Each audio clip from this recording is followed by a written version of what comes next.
Pensando no que daria para a gente conversar sobre a palavra de Deus, eu pensei em trazer alguma coisa que é do cotidiano, das coisas do dia a dia, para a gente fazer uma reflexão sobre como a palavra de Deus nos orienta. E para isso eu pensei nessa... Alguns talvez possam conhecer ou não, mas o nome é diferente, mas as coisas que ela trata são bem práticas, né? Hierarquias de necessidades de Maslow. Pirâmide de Maslow. Quem estudou alguma coisa de ciências humanas deve ter ouvido falar.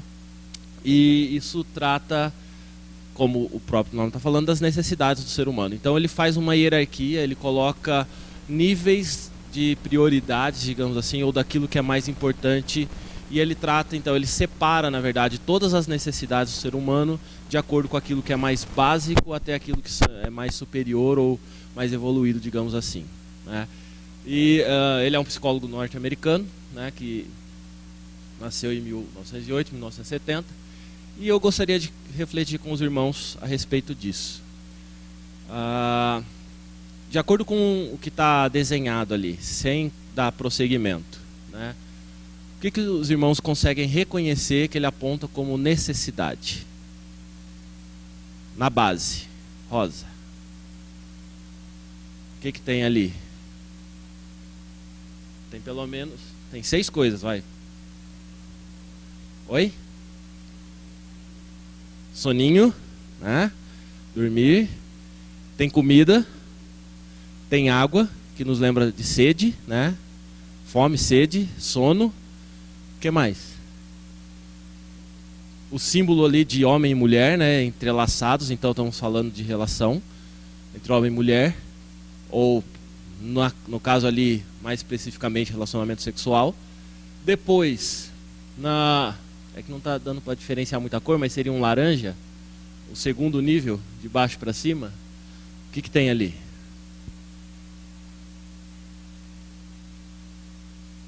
Segundo nível ali, de baixo para cima. Tem um cadeado. O que significa cadeado? Segurança. O que mais? Oi? Moradia, casa, né? O que mais? O que mais tem desenhado ali? Um guarda-chuva. Guarda-chuva serve para quê? Para proteger da chuva. Então é um símbolo de proteção, assim como o cadeado, certo? Assim como a casa, né? Então a gente está falando em termos de proteção. Tem um negócio desenhado ali que não dá para reconhecer direito, mas seria um cifrão numa nota, né? Dinheiro, e o extintor de incêndio. Veja que de um modo ou de outro a gente está falando de segurança, de proteção, certo? Esse seria o segundo nível, né? Aparentemente. Aí a gente tem um terceiro, que tem um cachorrinho. Depois tem o que também? Um coração. Na pontinha tem 2 mãozinhas ali que não dá para ver a mãozinha que está branca, né? E aí depois tem um que não dá para ver, não é uma alma penada, mas é um bebezinho. Seria um bebezinho, né? Um ícone de bebezinho ali. Todos eles estão falando do quê? Estão tratando de que aspecto da vida humana? Quando eu falo de apertar a mão, amizade, né? Quando eu falo de cachorrinho ou coloco um cachorrinho, eu estou falando de animal de estimação. E eu tenho animal de estimação para quê? Né? Não é só para segurança, né? Que ninguém tem como é que é o nome agora? Lhasa para segurança, né? Ele nem late direito. Então, qual é o objetivo de você ter um animal de estimação? Você ter filhos? Você ter amizades? Então é esse o aspecto de relacionamentos que ele coloca. É uma necessidade do ser humano. Depois, a gente vai ter ali o que seria um verde, né? Mas agora misturou tudo. A gente tem uma medalha de honra ao mérito, a gente tem troféu, a gente tem uma prova ali, né? Que dá um tique. E por fim, a gente vai ter lá um diploma, uma estrela. E aí são as necessidades mais superiores que ele coloca, ou a gente consegue dividir entre necessidades físicas e necessidades da alma, ou da psicologia, né? Da psique humana. Ele divide essas duas partes. Então vamos para o próximo. vamos tratar de cada uma delas, espero, né? O que vem na base? Bom, na base ele trata então das necessidades mais fisiológicas. O que significa isso? Aquelas que precisam ser saciadas para manter o corpo saudável e garantir a sobrevivência. Quando a gente fala de comida, quando a gente fala de água, né, quando a gente fala de sono, a gente está pensando nisso. E eu destaco aqui algumas coisas, porque primeiro, bom, qual que seria a necessidade mais imediata do nosso corpo? Respiração. Eu acho que essa é aqui, se você ficar por menor tempo sem ela, você vai sentir, primeiro, né? Quanto tempo o organismo ele consegue ficar sem comer? Bom, Jesus mostrou que ele conseguiu ficar 40 dias, né, sem comer. E até existem hoje alguns casos aí de monges que conseguem chegar a esse período também, né? Então comida não é algo tão imediato, dá pra gente ficar pelo menos uma semana sem comer que a gente não morre disso, né? Água. O organismo ele começa a padecer a partir de 3 dias sem nenhum líquido, né? Então você, por volta de 3 dias, você pode falecer, morrer sem água. Mas dá para esperar um dia inteiro então, né? Não tem problema. Um dia a gente consegue ficar 1 hora, 2 horas, o horário do culto a gente consegue ficar sem tomar água, que não vai ter problema nenhum, né? Mas, quanto tempo você consegue ficar sem respirar? Aquela brincadeira que o povo faz, né, quando tem a piscininha lá, e de ficar mergulhado lá e ficar aprender a respiração. Quanto tempo a gente consegue? 1 minuto? Né? Tem gente que faz uma prática de ficar sem respiração, aí diminui a frequência cardíaca, o cara fica quase desmaiado dentro da água lá, e ele consegue chegar a 30 minutos, 40 minutos. Mas passou disso, você não consegue. Então veja que a respiração é a necessidade mais básica, né? E a gente não tem muito o que falar sobre a respiração, tanto para o bem quanto para o mal, porque é uma necessidade. Porém, existem outros aspectos da vida fisiológica que eles são essenciais, mas eles podem despertar pecado na gente. E é esse o ponto que eu quero falar. Não é só tratar das necessidades do ser humano, mas é a gente conseguir evidenciar como que algumas questões que são necessidades do ser humano, elas podem se tornar pecado, né? E aí a gente vai, tirando a respiração, vamos pensar então no sono. Dormir é bom? No frio, melhor ainda, né? Debaixo da coberta, né? Quentinho.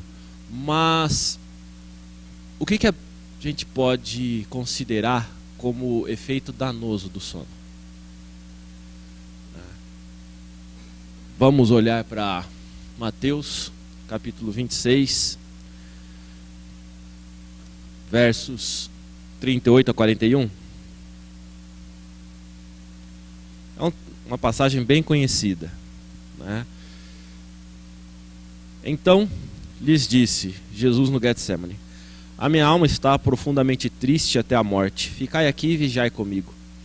Adiantando-se um pouco, prostrou-se sobre o seu rosto, orando e dizendo: meu Pai, se possível, passa de mim este cálice. Todavia não seja como eu quero, e sim como tu queres. E voltando para os discípulos, achou-os dormindo. E disse a Pedro: então, nem 1 hora pudestes vós vigiar comigo? Vigiai e orai, para que não entreis em tentação. O espírito, na verdade, está pronto, mas a carne é fraca. E aí Jesus vai de novo se recolher para orar, e vai voltar e vai achar dormindo de novo, né? Segunda vez, terceira vez. Veja que o texto aqui, é lógico que eu não estou falando que não é para que a gente não pode dormir, tem que ficar sempre vigilante. Não é esse o aspecto. Jesus ele coloca esse aspecto do sono para tratar de uma necessidade física de dormir, mas ele quer tratar algo mais profundo, que não é simplesmente o sono físico, mas o você não estar acordado e vigilante para as coisas que acontecem na vida, né? O espírito está forte, mas a carne é fraca, ou seja, você dorme, você esquece. Existem outros textos também, se a gente for para Provérbios, a gente vai pegar: vai ter com a formiga, ó, preguiçoso. O que é o preguiçoso, senão aquele cara que quer ficar deitado no barranco, né? Então veja que a palavra de Deus, tanto na forma como tratar da preguiça, naquela vontade de ficar dormindo, de não fazer nada, de dar mais valor ao ficar relaxado, a não fazer do que fazer, quanto no aspecto mais, digamos assim, não tanto físico, mas no sentido figurado da palavra do sono, de estar acordado e dormindo, o sono ele pode ser prejudicial. O não estar vigilante, né, o não estar atento, o fato de nós nos voltarmos muitas vezes para uma necessidade física e sobrepor ela à necessidade espiritual é danosa. É isso que Jesus está colocando.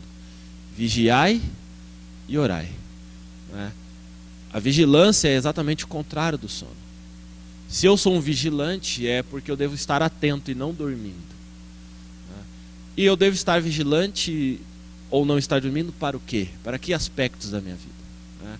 Então esse é um ponto. Depois a gente pode pensar na sede, né?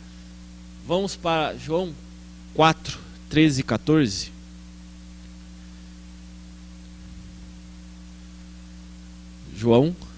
Evangelho de João, capítulo 4, versos 13 e 14. Algum irmão pode ler para a gente, por favor?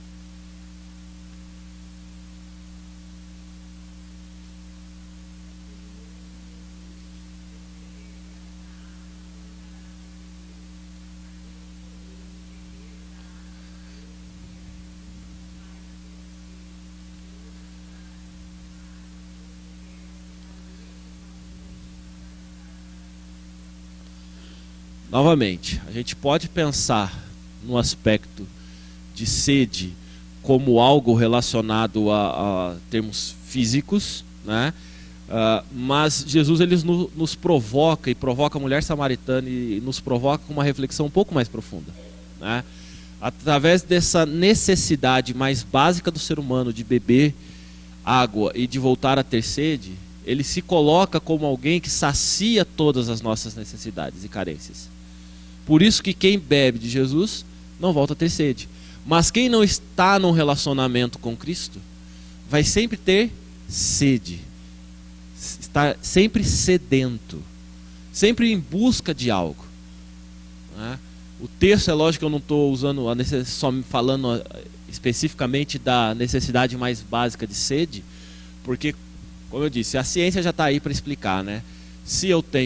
Existe uma necessidade do corpo humano, que é de água, ser suprido por água. Essa necessidade ela pode ser aguentada, suportada, sem falência do organismo até por volta de 3 dias, né?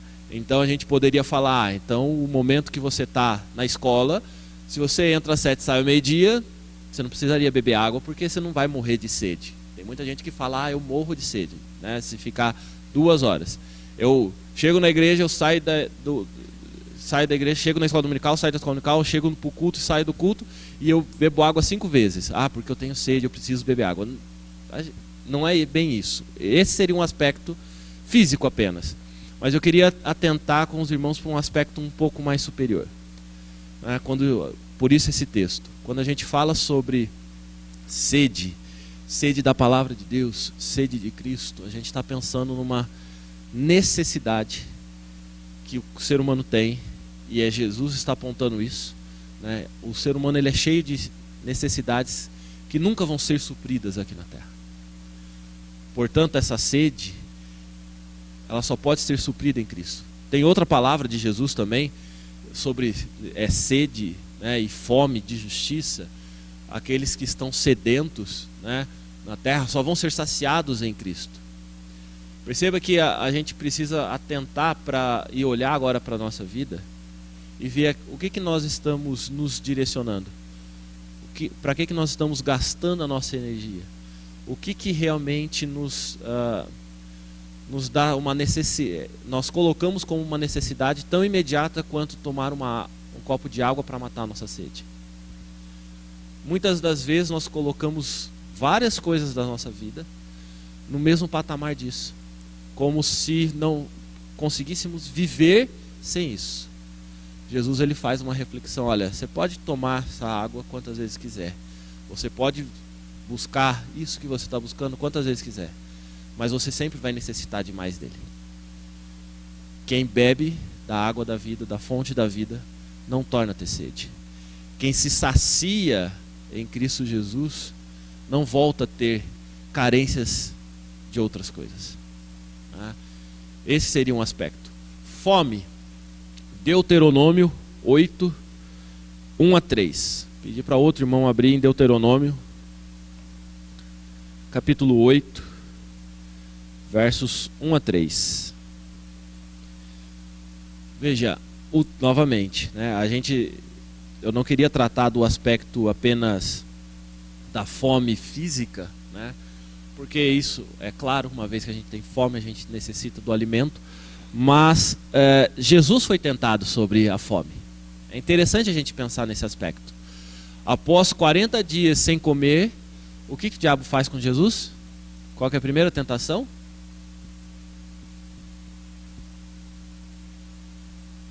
Ordena que as pedras se tornem em pães. Jesus nega a necessidade de alimento, de comer pão? Não. Mas o que ele faz? Ele volta para a essência do Evangelho, para a essência da palavra. Nem só de pão viverá o homem, mas de toda a palavra que procede da boca de Deus. Da onde que Jesus tirou isso? Deuteronômio 8, 1 a 3. E veja que o cuidado, e olha como é interessante, o texto ele começa com o cuidado, né? O cuidado de nós cumprirmos os mandamentos de Deus. E ele termina falando, interessante no versículo 3, né? Ele te humilhou, povo de Deus, e te deixou ter fome. E por que Deus te deixou ter fome? Para que você pudesse reconhecer nele o sustento, para que te desse o maná. Ou seja, você não tem capacidade só para saciar a sua fome. Uma necessidade tão básica, tão essencial, não está nas tuas mãos, mas ela será sempre suprida por Deus. É Deus quem nos dá o alimento. Esse alimento não só físico, mas principalmente o alimento espiritual, porque este é o que realmente tem valor. E aí vem a continuação do versículo 3. Te sustentou com maná que tu não conhecias, nem teus pais o conheciam, para te dar a entender. O sustento físico, então, o maná, ele é um propósito maior, para te dar a entender que não só de pão viverá o homem, mas de tudo o que procede da boca do Senhor viverá o homem. E aí a gente precisa pensar muitas vezes em como nós lidamos com o alimento, né? Porque da mesma forma que a sede ela precisa ser saciada, a fome precisa ser saciada, ela pode gerar pecado. E aí a gente vai ter alguns exemplos onde a Bíblia fala sobre glutonaria. Um exemplo mais clássico, né, ou melhor, uma tipificação mais clara do que é você pegar uma necessidade física e tornar ela em pecado é a glutonaria, onde você excede aquilo que é a necessidade física, a necessidade de se suprir com o alimento, e você come de forma compulsiva, sem controle, né? E aí, quantos textos bíblicos os irmãos acham que a palavra de Deus fala sobre glutonaria? Especificamente, com o termo glutonaria. Sabe quantos? Chuta. São 66 capítulos, 66 livros, né? Com um monte de capítulo e versículo. Quantos os irmãos acham? A palavra glutonaria aparece quantas vezes na Bíblia? Hã? 1? 10? 1000? 2. Aparece 2 vezes, né? Agora, se nós pensarmos em quantas vezes a falta de entendimento da palavra de Deus, ou de não buscar a palavra de Deus, de não buscar o entendimento de Deus, não se submeter a Deus, vão aparecer, aí a gente vai ter várias, né? Porque a essência não é o se voltar para o alimento, mas o que ele significa, que é a dependência de Deus. A gente pode pensar tanto no aspecto da glutonaria, quanto outros textos que vão falar da necessidade do ser humano depender de Deus. E aí a gente vai ter a narrativa nos evangelhos, né, Jesus falando também sobre a dedicação do ser humano e a preocupação excessiva do ser humano com as necessidades mais essenciais, né? onde ele fala da preocupação que nós temos com o que nós devemos comer ou deixar de comer, se vamos ter o que comer ou não, se vamos ter o que vestir ou não, né? E ele cita, o que é o pardal? Alguém alimenta o pardal? Não.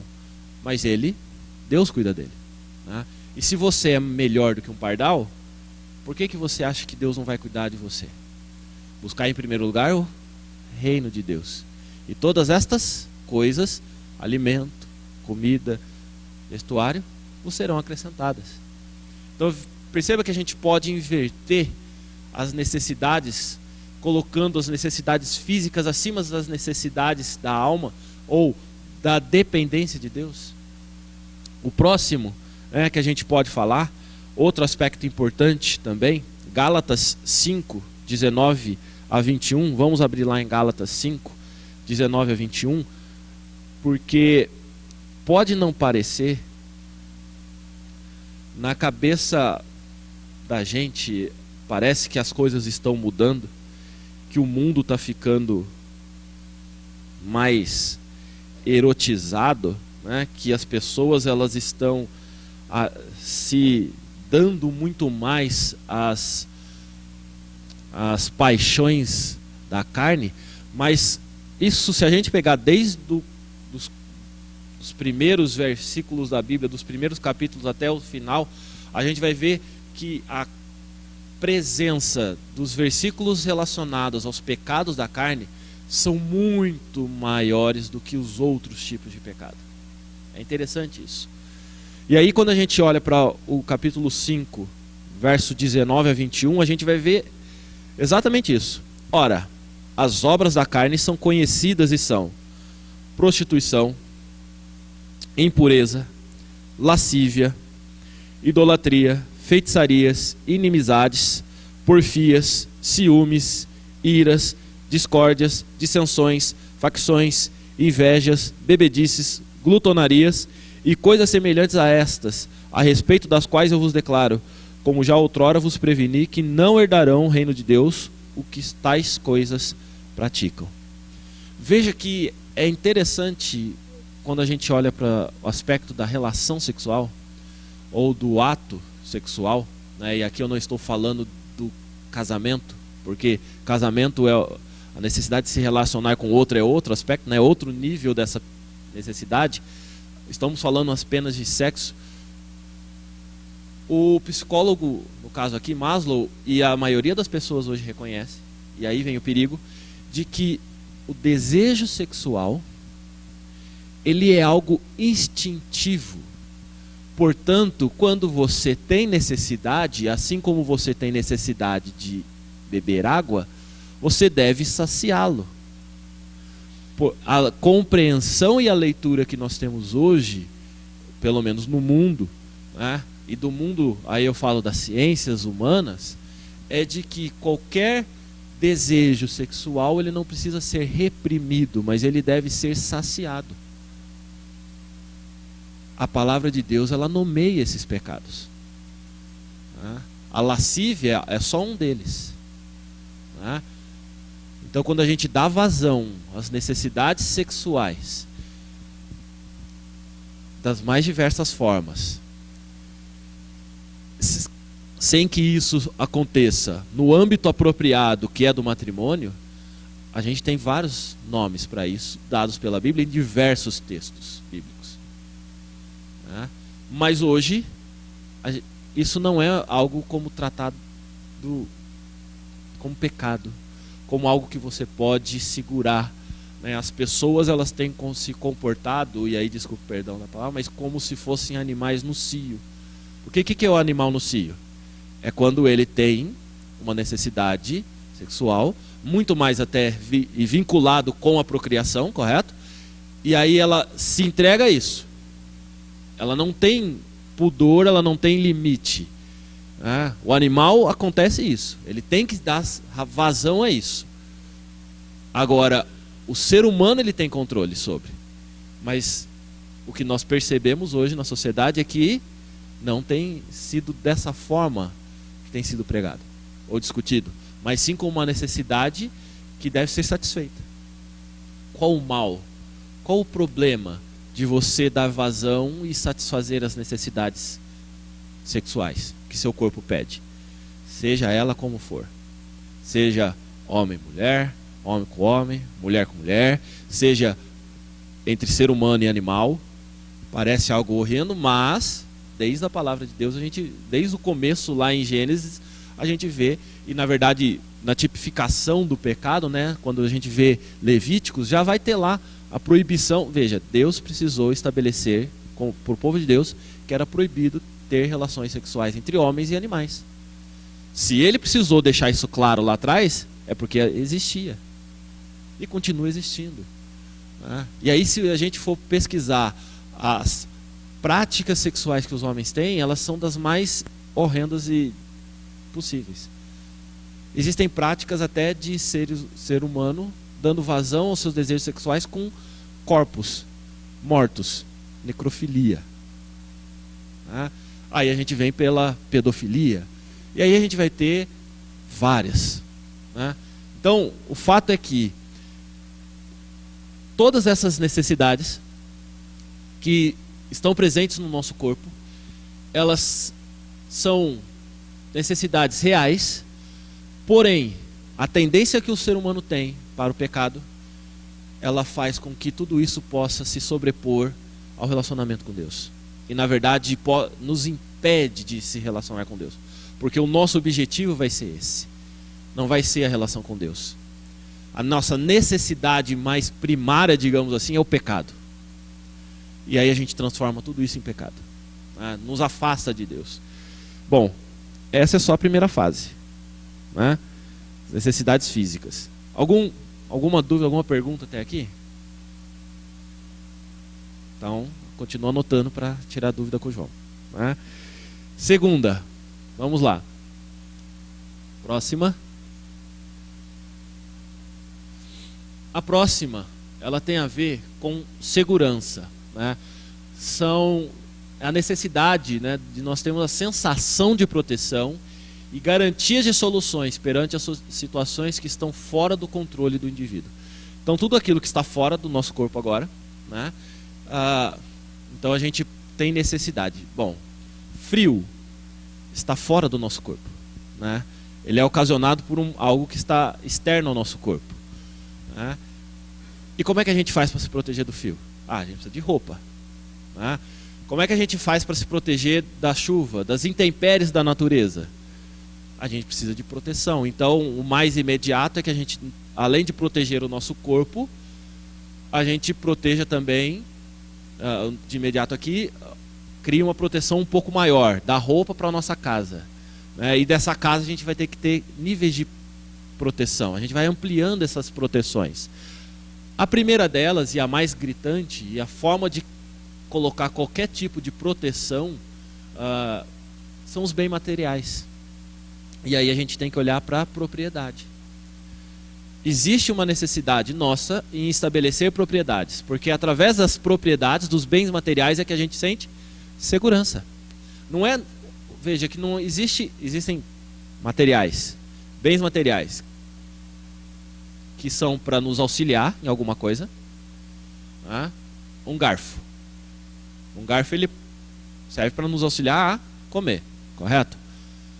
Ele não tem imediatamente uma necessidade de segurança. Embora você possa, se alguém tentar roubar sua comida, você fura a mão da pessoa, né? É um fato, né? Faca. Você cria a faca para cortar alguma coisa. Mas se for o caso, você pode se proteger com ela, correto? E aí a gente vai ter vários aspectos, bens materiais, que não são direcionados à proteção, mas podem se tornar, e outros que são especificamente criados para isso. Para que você tem cerca elétrica na sua casa? Para se proteger, correto? Por que você tem casa, afinal de contas? É para se proteger das intempéries, para ter uma segurança em relação aos ataques que alguém possa fazer, né? Então por isso que você vai subir muro, por isso que você vai colocar tranca, por isso que você vai colocar porta, janelas, né? Você vai colocar telhado, né? Para proteger, segurança. Lucas, capítulo 12, Vamos para o que Jesus tem a nos dizer sobre segurança, sobre propriedade, sobre os bens materiais. Lucas capítulo 12, Jesus ele vai dar um pouquinho de orientação sobre isso. Versos 15 a 21. Lucas capítulo 12, a partir do versículo 15. Então lhes recomendou: tende cuidado e guardai-vos de toda e qualquer avareza, porque a vida de um homem não consiste na abundância dos bens que ele possui. E lhes proferiu ainda uma parábola, dizendo: o campo de um homem rico produziu com abundância. E arrazoava consigo mesmo, dizendo: que farei, pois não tenho onde recolher os meus frutos? E disse: farei isto: destruirei os meus celeiros, reconstruí-los-ei maiores, e aí recolherei todo o meu produto e todos os meus bens. Então direi à minha alma: tens em depósito muitos bens para muitos anos, descansa, come, bebe e regala-te. Mas Deus lhe disse: louco, esta noite te pedirão a tua alma, e o que tens preparado, para quem será? Assim é o que entesoura para si mesmo, e não é rico para com Deus. É legítimo nós pensarmos na necessidade de ter proteção para a nossa vida? Sim. É legítimo nós pensarmos em ter o que vestir, em ter um teto para morar? É legítimo. É legítimo nós pensarmos que esta casa ela tem que ter segurança, tem que ter no mínimo uma fechadura na porta, no portão? É legítimo. Não estou falando que é irregular isso. O fato é que nós podemos nos dedicar muito mais a isso e esquecemos a dependência de Deus. Novamente. Porque, vou colocar o mesmo aspecto do versículo, né? Quando Jesus fala sobre o pardal, sobre a flor, né? Que a flor ela tem um tecido muito mais rico e especial do que Salomão jamais vestiu. Fala do alimento para os pássaros, para o pardal, que ninguém está nem aí. E ele provoca, Jesus provoca. Se a flor se veste dessa forma e o animal é alimentado, o que você, filho de Deus, vai receber das mãos do Senhor? Então, por que você se afadiga em se preocupar com o que é a vez de beber, de comer e de vestir? Buscai em primeiro lugar o reino de Deus, e estas coisas vos serão acrescentadas. E novamente aqui Jesus, com outras palavras, com outra reflexão, ele traz uma parábola de alguém rico, que, então veja, se é rico é porque já não tinha necessidade, correto? Já tinha casa, já tinha propriedade, já tinha bens, mas ele planta, colhe em abundância, e aí ele pensa, bom, então agora eu vou destruir tudo isso aqui, vou refazer maior. E aí vem a busca, né, a avareza, a ganância do ser humano, registrada aqui, né? Então, se nós pensarmos em bens materiais, existe uma... nos permitirmos ceder a esse tipo de tentação, né, de pecado, nós vamos ver que existe uma escravidão onde você vai buscar cada vez mais e nunca vai ter saciedade nos bens materiais. Sempre você vai querer mais e melhor. E isso vai ocupar a sua vida e se tornar o seu objetivo maior. E aí a gente tem que lembrar o que Jesus também fala, que aonde está o teu tesouro, aí estará o teu.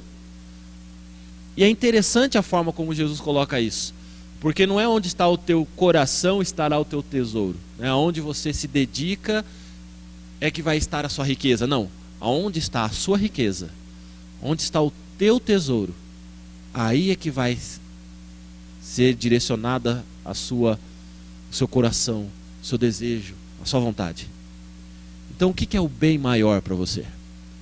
Se você está dedicado, e se sua vida, a sua preocupação maior, o seu objetivo de vida é uma vida regalada? É conseguir chegar no momento e falar, eu não preciso de nada? Como o texto está colocando aqui, né? Que o homem rico, ele quis chegar ao ponto de falar, agora não preciso me preocupar com mais nada. Vem Jesus e surpreende. Louco, estúpido, esta noite te pedirão a tua alma. E o que você vai fazer com tudo isso? Para que vai servir todos os nossos bens? Novamente, não estou falando que nós não devemos trabalhar, comprar roupa, ter a nossa casa. Não estou falando isso. Eu estou falando que a busca primeira, se isso é o nosso objetivo de vida, se isso é o que preocupa o nosso coração acima de qualquer outra coisa, isso é pecado. E isso nos afasta de Deus. Isso tira o nosso coração de Deus. E aí a gente vai ter um outro, se voltar para Gálatas 5:19 a 21, a gente vai ter a tipificação disso como prostituição. Não só isso, mas veja que Israel é tratado como prostituto quando ele abandona a bênção de Deus e o cuidado de Deus para depender dos cuidados de outros reis, de outros povos. E Deus vai lá e trata Israel como alguém que está se prostituindo, está abandonando o cuidado de Deus para depender do cuidado e do sustento de outros. Então, em essência, a prostituição não é simplesmente o homem ou a mulher que fica na rua para fazer a troca de serviços sexuais por dinheiro. Não é isso. É, na essência da palavra, porque daí a gente não pode pensar isso num povo, na nação, apenas quando Deus coloca isso, mas o paralelo é, você está abandonando a dependência de mim, Deus, para depender de qualquer outra coisa. Isso é prostituição. Então, os bens materiais, eles podem e eles devem nos servir de proteção, de garantias para as soluções corriqueiras do dia a dia? Sim, mas eles nunca devem ter a prioridade na nossa vida. O nosso objetivo não é esse. Porque afinal de contas o sustento vem de quem? Não dormita quem? Você ou o guarda de Israel? Em vão vale você ficar na vigília, porque os do Senhor, os seus filhos, Ele guarda enquanto eles dormem. Segurança e proteção vem do Senhor. Então pode acontecer de você dormir com a casa aberta, você viajar e esquecer o portão destrancado e voltar e está tudo lá? Pode. Você não vai deixar isso sempre, porque daí é descuidado, né? Mas pode acontecer? Pode. Porque quem cuidou da sua casa? Quem cuidou da sua vida? Quem que te sustenta? É o Senhor, né? Então, seja no aspecto de emprego, de renda, seja nas leis e limites, né? Na ordem social, tudo depende do Senhor. Tudo está na mão do Senhor. Alguma dúvida? Nenhuma pergunta? É brincadeira, vocês podem fazer pergunta assim, não precisa esperar o João, né? Vamos para o próximo então? Bom, aqui a gente sai dos aspectos mais físicos e a gente vai para aspectos mais psicológicos, digamos assim, e eu diria necessidades da alma, né? Que é exatamente o amor e o pertencimento, né? O ser humano, ele tem necessidade por se sentir amado e por amar, poder dedicar sentimento a alguém e sentir algo de alguém. Ele tem necessidade de pertencer a, né? Então aqui está falando do senso de pertencimento, de intimidade, dois fatores essenciais para a felicidade humana. Isso é a característica que ele estabelece, né? Ele coloca como essencial para a felicidade humana. Sem isso nós não somos felizes. E aí é só você pensar quantas pessoas que são abundantes em bens materiais, que têm todas as suas necessidades físicas atendidas, mas são infelizes. Quantas pessoas têm estão cercadas de pessoas, mas são infelizes. Ou por não estar cercada de pessoas, ou por viver sozinho, são infelizes. Então aí existe um aspecto interessante. E novamente, a gente pode pensar em diversas situações positivas, e é lógico, Deus não criou o ser humano para estar só, porque aí é só a gente voltar para Gênesis, e como é que Deus fez a ordem da criação? Deus criou o homem, e viu que não era bom que o homem estivesse só. Por isso falhei uma auxiliadora que lhe seja idônea. E aí vem então, depois no capítulo 2, algo maior, essa narrativa, e vai falar que por isso deixa o homem, pai e mãe, homem e mulher, deixam e se unem em uma só carne. Mas isso, antes no capítulo 1, ele fala: multiplicai-vos, não é isso? Fala, a determinação para homem e mulher que os criou é multiplicai-vos, enchei a terra. Então, o fato de constituir família, ter filhos, bênção de Deus, projeto de Deus, se relacionar. Quando a gente olha para Provérbios, tem um texto de Provérbios que fala que há amigos mais chegados que irmãos. Então a amizade é algo da relação humana com outro ser humano, que ela é própria, ela pode ser abençoadora. Sim, não estou desmerecendo todos esses aspectos, e muito menos estou falando que não existe a necessidade de nós termos família, ter amizades, de pertencermos a grupos ou sociedades. Até mesmo porque o fato de existir igreja é uma necessidade que Deus estabelece para o ser humano, para o Filho de Deus. Quantos são os textos que nos advertem para não deixarmos de congregar, de não deixarmos de viver em comunhão? Quantos são os textos que falam que nós somos corpo de Cristo, que devemos viver em comunidade, que é tratar a igreja e não o indivíduo apenas? Então, todos esses aspectos, eles são válidos. Porém, quando se trata do ser humano, presença do pecado, tudo isso pode ser jogado para o outro lado. E aí a gente tem que pensar, por exemplo, no pertencimento a grupos ou sociedades. Vamos para 2 Coríntios, capítulo 6, versos 14 a 18. Um agrupamento de pessoas que tinha bastante problema. Eles eram experts em transformar o que era bom de Deus por algo que não era tão bom, né? Quase tudo que a gente pode pensar de essencial, de necessidade, tinha alguma perversão em Coríntios. Coríntios capítulo 6, versos 14 a 18. Veja, pertencer a grupos é válido. Entretanto, Paulo faz um alerta a Coríntios, ao povo de Coríntios, e a gente precisa fazer um alerta. E ele já começa com uma provocação, né? Que tipo de união pode haver entre o crente e o incrédulo? Explica para mim. Que tipo de relacionamento profundo pode existir, de vínculo pode existir entre aquele que serve a Deus e aquele que não serve a Deus? Ele provoca isso. Por quê? Porque você serve senhores diferentes. E uma vez que você serve a senhores diferentes, você não existe como caminhar junto. Então, ou você vai preferir a sua amizade, o seu grupo, ou você vai preferir relacionamento com Deus. Esse é o ponto. Muitas das vezes, para pertencermos a algum agrupamento, algum conjunto, grupo de pessoas, nós precisamos abrir mão dos nossos valores, dos nossos princípios, daquilo que Deus estabelece para fazer parte. E quando nós não abrimos mão disso, nós somos deixados de lado.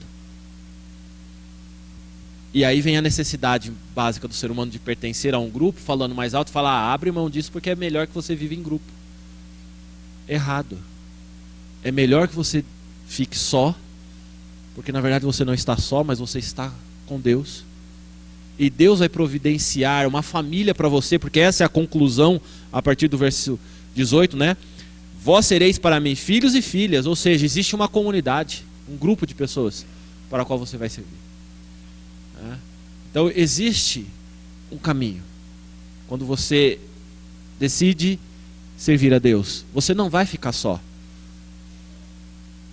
Tem um texto, ou mais de um texto na verdade, quando Jesus fala sobre o relacionamento humano de família, né, que eu acho que é o mais crítico, onde ele fala que ele não veio para trazer paz, mas para trazer guerra, e ele veio para trazer separação entre pais e filhos, entre noras e sogras, né? O que Jesus está querendo dizer com isso? O que Jesus quer dizer quando ele fala que aquele que ama mais o seu pai, sua mãe, seus filhos do que a mim não é digno de mim? São palavras duras, né, que Jesus coloca e às vezes a gente não para pensar.